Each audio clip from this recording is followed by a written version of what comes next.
Here at Ben's Saturday Market, amid the handmade crafts and arts, sits a truck whose owner fashions his own works of art, very sharp ones.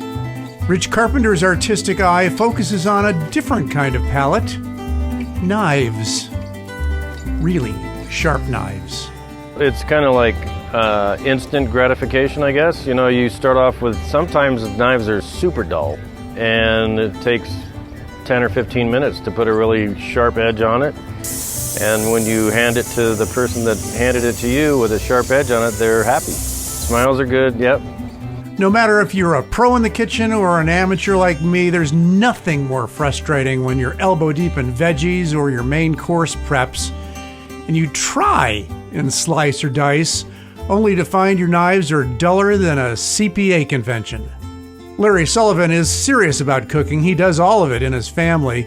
He even went to a culinary getaway in California, and he says a dull knife is really frustrating. So I don't let them get too dull. I mean, I steel them every time I use them. Like to have them professionally sharpened more often than I can, but steeling is a big thing, but yeah, they have to be sharp. You don't want to cut yourself.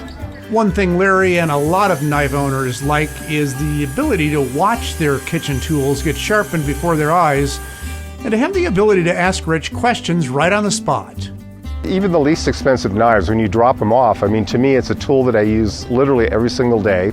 It's got to be reliable. I don't want it to be broken.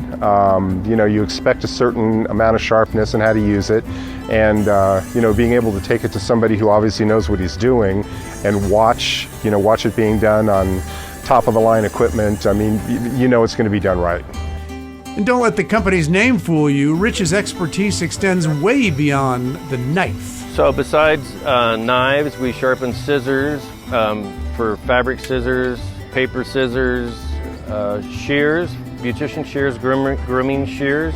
If I'm sharpening scissors for fabrics, that's one tool, and if I'm sharpening scissors for a beautician, that's another sharpener.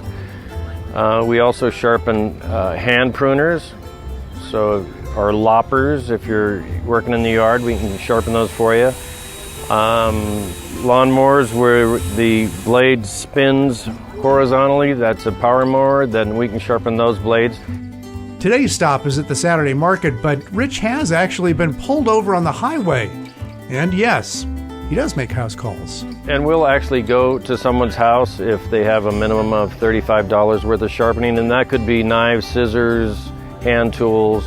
But what if I have some old, really cheap knives? We've bought knives at the dollar store, and I mean, they'll sharpen, you know, you can put a nice edge on a dollar knife. And that's what we use to open our mail.